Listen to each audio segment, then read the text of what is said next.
आइए अब आपको सीधे लिए चलते हैं महाराष्ट्र के लातूर, जहां पे प्रधानमंत्री नरेंद्र मोदी कर रहे हैं जनसभा को संबोधित। खड़ी हो गई है। अरे शरद राव,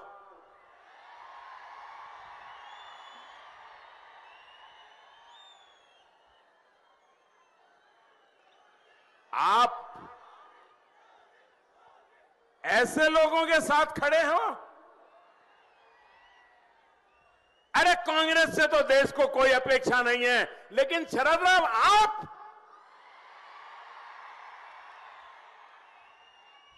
क्या शरद राव आपको शोभा देता है क्या? अरे राजनीति अपनी जगह पे है, शरद राव वहां शोभा नहीं देते हैं।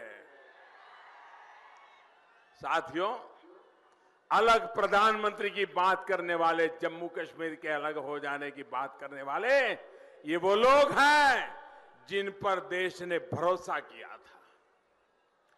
जम्मू कश्मीर पर दशकों तक राज करने वालों ने किसके लिए काम किया, ये अब देश को समझ आ रहा है।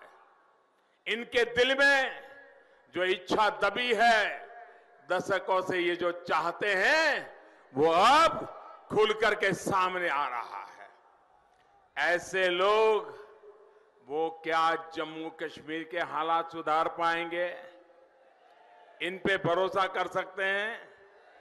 इनकी सच्चाई देश के हर नागरिक को समझनी चाहिए। भाई और बहनों, आजकल ये लोग मेरे पीछे पड़े हैं।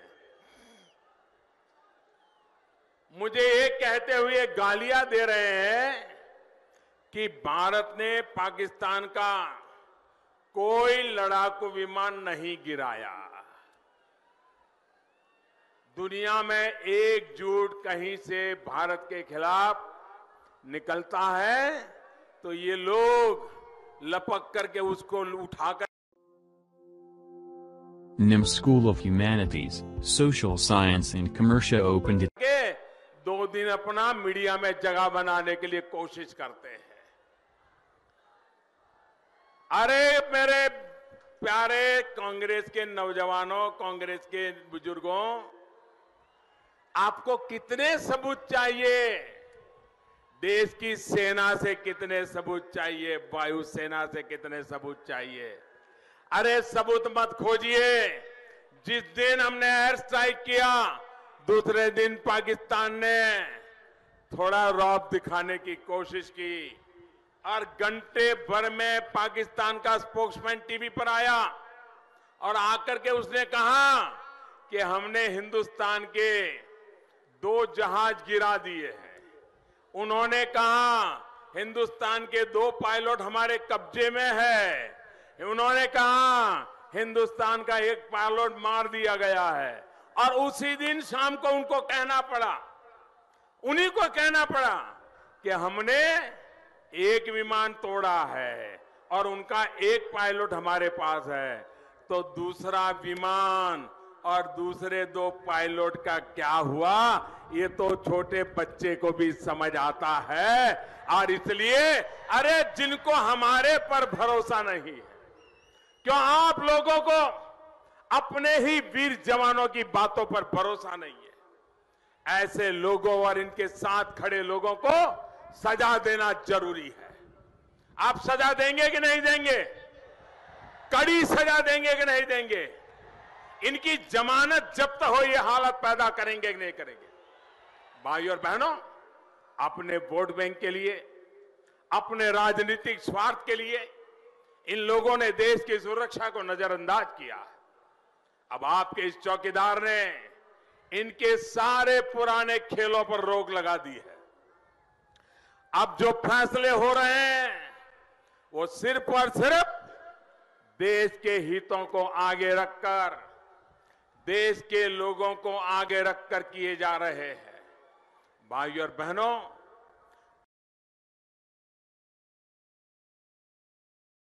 बहनों, चुनावों के बाद आने वाली एनडीए सरकार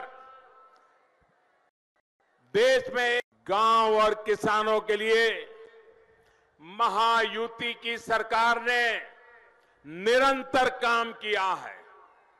2022 तक किसान की आय दोगुनी हो, ये हमारा संकल्प है। इस संकल्प को पूरा करने के लिए हमने 22 फसलों का एमएसपी लागत का 1.5 गुना तय किया था। हमने बीज से बाजार तक पुरानी व्यवस्थाओं को बदलने के लिए काम किया है। इसी तरह प्रधानमंत्री किसान सम्मान निधि के जरिए अभी 12 करोड़ छोटे और सीमांत किसान परिवारों के खाते में आज सीधे पैसे जमा हो रहे हैं। अब भाजपा ने कल जो संकल्प पत्र घोषित किया है, हमने देश के किसानों को वादा किया है कि चुनाव के बाद हमारी जब नई सरकार बनेगी और नई सरकार बनने के बाद पहले वाली जो हमने योजना बनाई है छोटे और सीमांत किसानों की, उसको आगे बढ़ा करके देश के सभी किसान परिवारों को ये योजना का लाभ मिलेगा। यानी देश के हर किसान के खाते में सीधे पैसे ट्रांसफर किए जाएंगे। साथियों, खेती के लिए पैसे की दिक्कत कम हो, इसके लिए ये भी महत्वपूर्ण बात मैं बताता हूं। खेती के लिए पैसे की दिक्कत कम हो, इसके लिए किसान क्रेडिट कार्ड से 1 लाख रुपए तक बिना ब्याज दिए आपको पैसे मिल पाएंगे। 0 ब्याज होगा, इसका ऐलान भी कल संकल्प पत्र में कर दिया गया है। भाइयों और बहनों, चुनावों के बाद आने वाली एनडीए सरकार देश में एक और नई व्यवस्था शुरू करने जा रही है। ये है देश के किसानों के लिए पेंशन योजना। 60 साल के बाद देश के छोटे किसानों को मिलने वाली पेंशन उनके लिए एक बड़े सपोर्ट की तरह काम करेगी। ये किसानों को सामाजिक सुरक्षा के लिए बहुत बड़ा कदम होगा। लेकिन मैं कल देख रहा था, कुछ विद्वान लोग, हमारे विरोधी लोग इसका मतलब कुछ और ही निकाल रहे थे। वो कहते थे किसान तो रिटायर होता ही नहीं है। अरे भाई, हम भी नहीं चाहते कोई रिटायर हो। हमने कहा है 60 साल के बाद पेंशन मिलना शुरू हो जाएगा, वो रिटायर हो या ना हो। टीचर भी तो रिटायर होने के लिए बाद काम करता है, लेकिन पेंशन चालू 60 रिटायर होते ही शुरू हो जाती है। और इसलिए रिटायर होने का मतलब ये तो नहीं होता कि वो घर बैठ जाता है। वो बच्चों को पढ़ाता है, ट्यूशन देता है, उससे भी टीचर की कमाई होती है। इसका मतलब ये थोड़ा होता है कि उसे पेंशन से लाभ नहीं मिलेगा। साथियों, इसलिए मैं हमेशा कहता हूं कि कांग्रेस और उनके साथी किसानों को, किसान की जरूरत को कभी समझ ही नहीं पाए। साथियों, किसानों के साथ दूसरे गरीब परिवारों के कल्याण के लिए भी हमने अपनी कोशिशों को नए स्तर पर ले जाने का संकल्प लिया है। देश के करीब 40 करोड़ असंगठित मजदूरों को पहली बार 3,000 रुपए की नियमित पेंशन हम सुनिश्चित कर रहे हैं। अब देश के करोड़ों छोटे मेहनती दुकानदारों को भी हमने एक और विचार किया है, कल संकल्प पत्र में घोषित किया है। हर गांव में 5-10 छोटे दुकानदार होते हैं। उनको भी चिंता रहती है बुढ़ापे में क्या होगा। हमने तय किया है कि देश भर के छोटे दुकानदारों को भी पेंशन की सुविधा से जोड़ने का काम करेंगे और उनको भी पेंशन मिलेगा। 1.5 करोड़ गरीबों को अपने पक्के घर हम दे दिए हैं। 2022 तक हर बेघर को अपना पक्का घर देना, ये हमारा संकल्प है। आयुष्मान भारत योजना के तहत हमारी सरकार ने 50 करोड़ गरीबों को हर वर्ष मुफ्त इलाज का प्रबंध किया है। अब हमने हर गरीब के दरवाजे पर प्राथमिक स्वास्थ्य सेवाएं ले जाने का संकल्प लिया है। साथियों, भारतीय जनता पार्टी का संकल्प पत्र चुनाव के बाद एनडीए की सरकार होने वाली है और हमारी सरकार की दिशा दिखाने, सरकार की प्राथमिकता बताने का ये हमारा संकल्प पत्र एक माध्यम है। एक कोशिश है कि कम शब्दों में हम अपना विजन इस संकल्प पत्र के माध्यम से देश के सामने रखते हैं।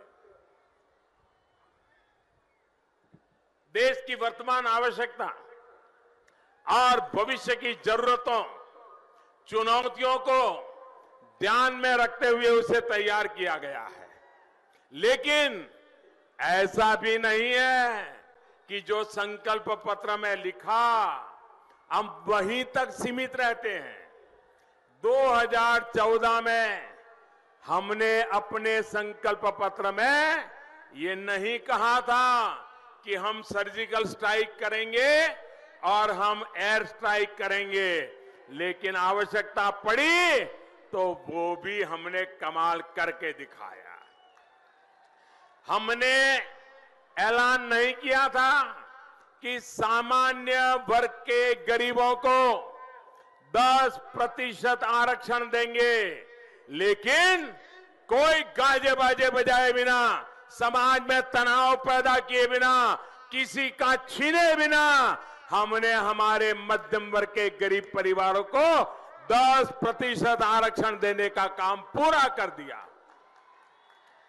हर घर तक बिजली, हर घर को गैस, घर घर शौचालय, हर व्यक्ति का बैंक खाता, इसकी भी पहले हमने घोषणा नहीं की थी, लेकिन इस काम को भी पूरी ईमानदारी से हमने लागू किया।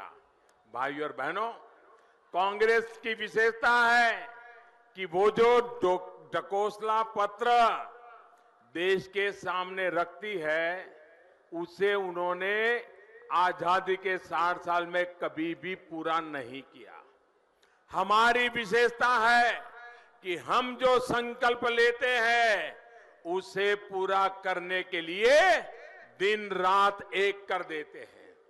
कांग्रेस का तरीका है लोगों को झूठ बोलकर भ्रमित करने का, धोखा देने का, जैसे कि कर्ज माफी, जबकि हमारी कार्य संस्कृति है संकल्प से सिद्धि की, जैसे कि पीएम किसान सम्मान योजना।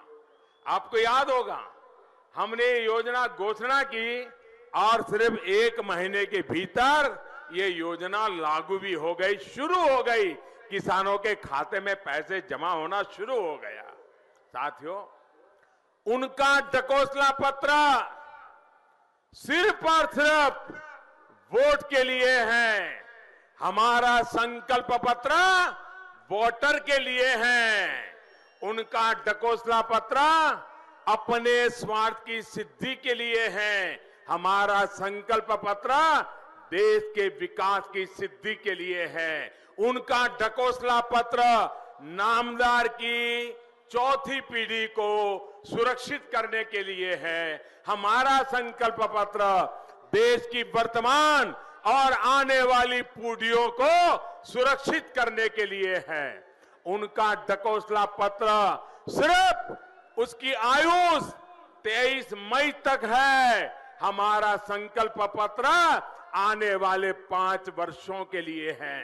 भाइयों बहनों, छत्रपति शिवाजी महाराज की ये धरती है।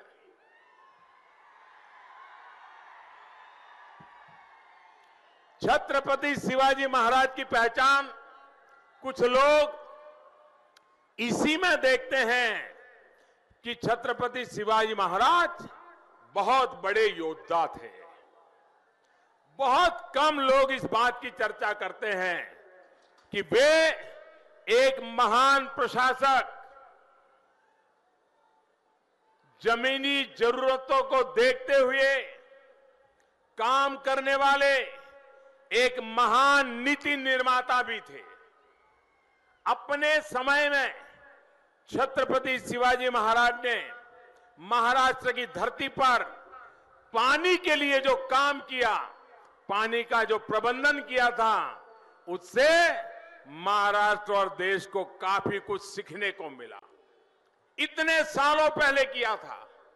शासन प्रशासन में ऐसी ही सोच आने वाले समय में अगर युद्ध होंगे तो पानी के लिए युद्ध होने वाले हैं।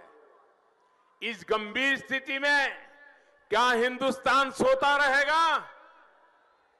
हाथ पर हाथ धरकर बैठे रहेंगे? एक दीर्घदृष्टा पार्टी, एक दीर्घदृष्टा सरकार का काम यही है कि वो भविष्य की चुनौतियों को देखते हुए अभी फैसले ले। पानी की चुनौतियों को ध्यान में रखते हुए हम अपनी अगली सरकार में जल शक्ति के लिए एक अलग मंत्रालय बनाने जा रहे हैं। ये हमने घोषणा की। इसके तहत देश भर में नदियों को जोड़ने का काम होगा। तालाब, झीलों, सिंचाई व्यवस्था, जल संचय, जल संरक्षण, हर घर तक पानी पहुंचाना, हर खेत तक पानी पहुंचाना, इस मिशन मोड पर हम काम करने वाले हैं। लातूर के लिए पानी की ट्रेन पहुंची, ये तो पूरी दुनिया ने देखा है। जल युक्त शिवार का लाभ भी देखा है। अब मां तुलजा भवानी के आशीर्वाद से इस क्षेत्र में पानी की दिक्कत कम हो, इसके लिए हम अपने प्रयास और बढ़ाएंगे। साथियों, देश में रोजगार और स्वरोजगार के लिए मेक इन इंडिया और मुद्रा योजना के माध्यम से एक व्यापक काम हमने किया है।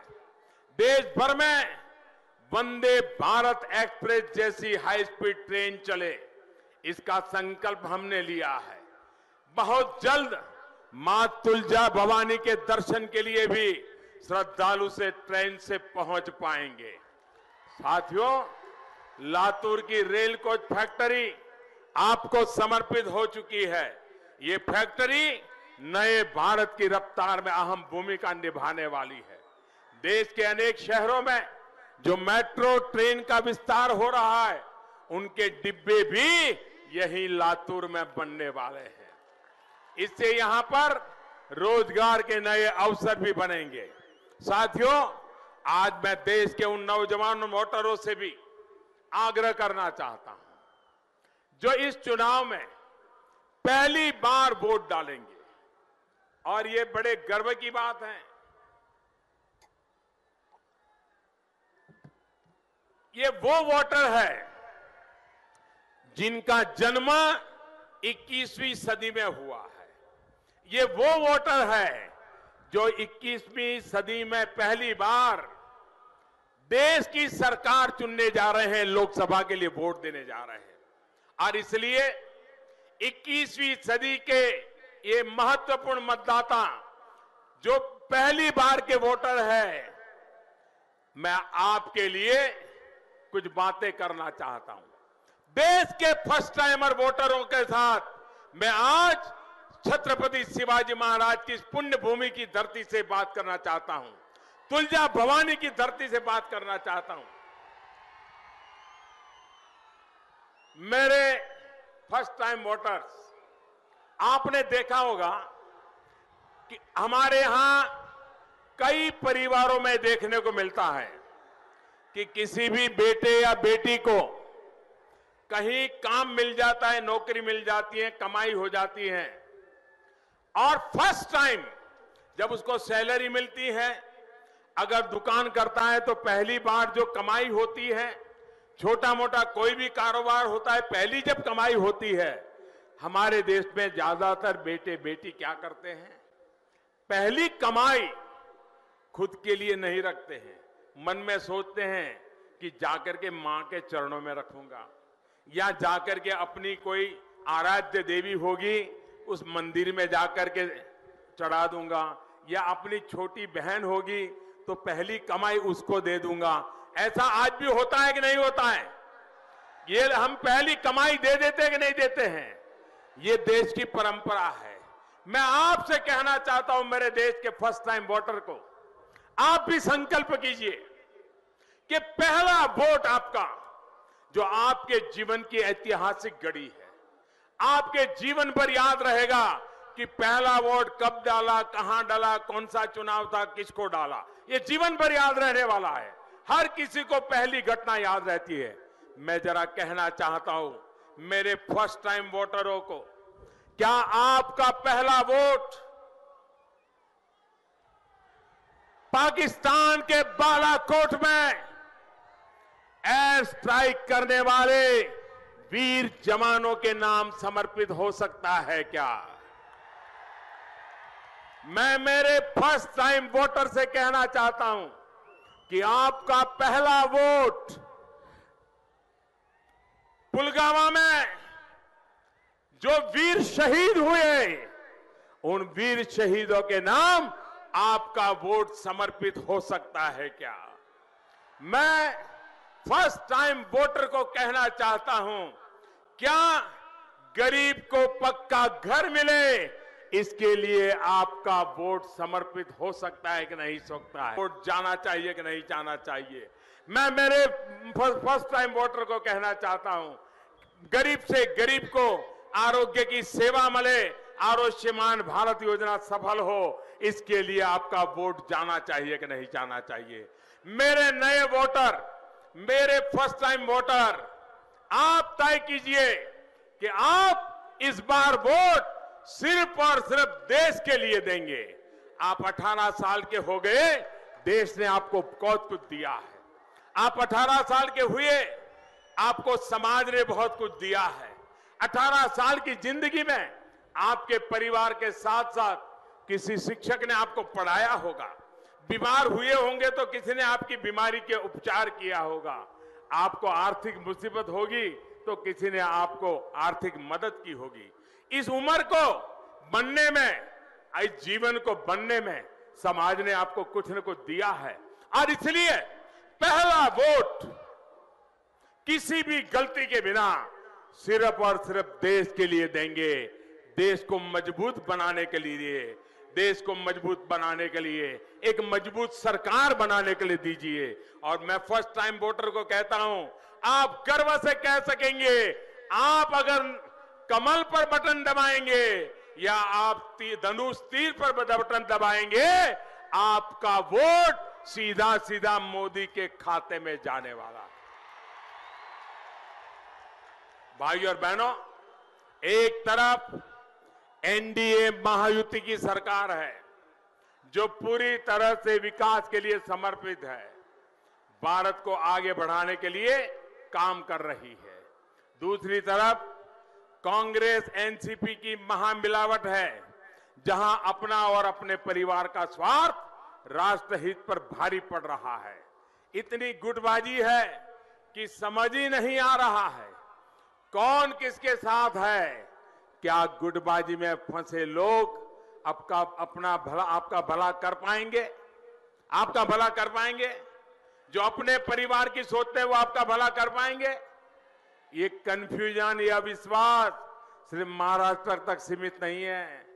कांग्रेस सिर्फ एक ही परिवार के विकास में लगी है और इसलिए राष्ट्र के विकास की कोई परवाह नहीं है।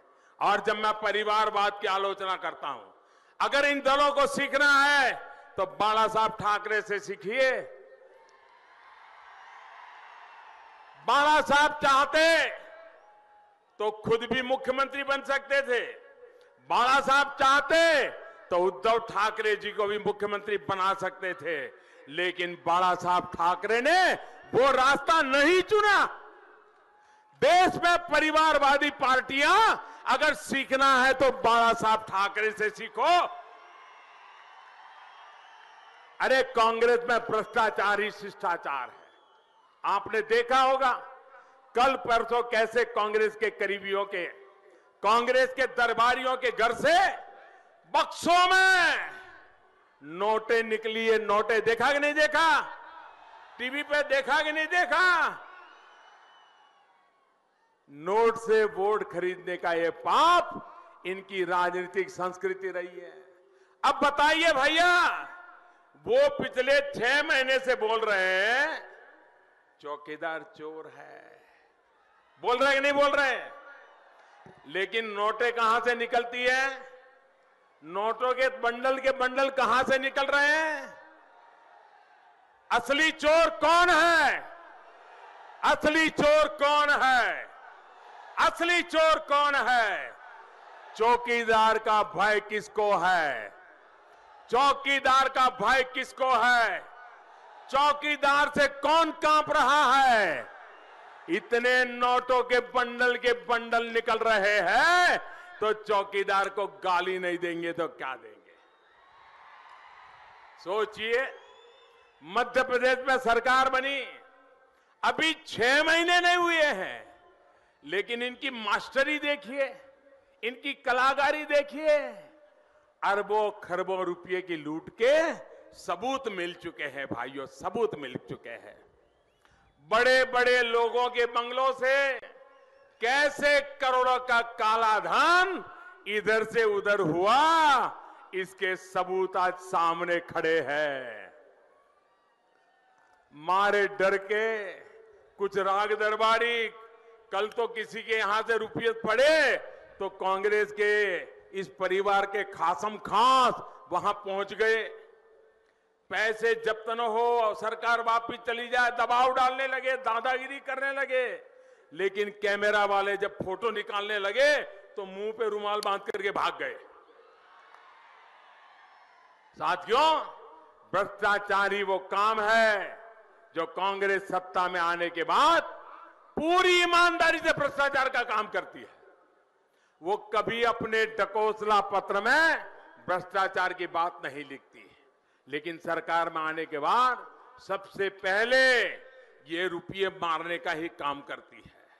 भाइयों और बहनों, आप आश्वस्त रहिए, भ्रष्टाचारियों से, आतंकवादियों से देश को सुरक्षा देने के संकल्प के साथ आपका ये चौकीदार, भाजपा शिवसेना की ये महायुति पूरी ताकत के साथ जुटी हुई है। आपका एक एक वोट सीधा मोदी को जाएगा, चौकीदार को मजबूत करेगा। और भाइयों बहनों, मैं एक छोटी सी कथा सुनाना चाहता हूं। गर्मी बहुत है, आप हिलने का नाम नहीं ले रहे हैं, तो मेरा भी मन कर रहा है बोलता रहूं। इतना प्यार, इतना आशीर्वाद ये दिल्ली में बैठे हुए लोगों को समझ नहीं आता है जी।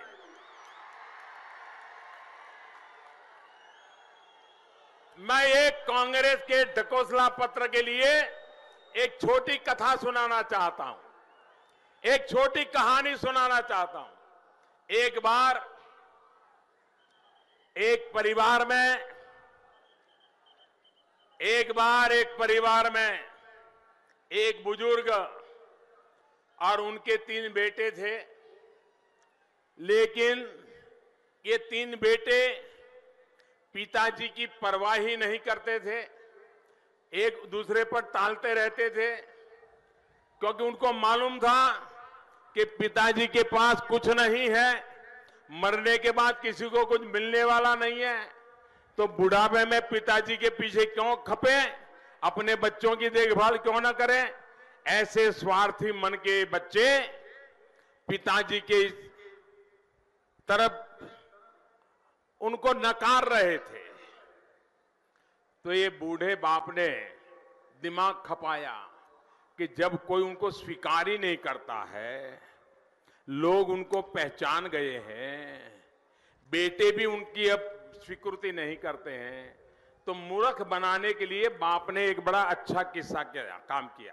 उसने क्या किया, एक बड़ा पत्थर लेकर के आया घर में और 1 रुपये का सिक्का, पुराने जमाने में जो बड़ा सिक्का होता है ना, वैसा सिक्का लाया और रात में अपना कमरा बंद करके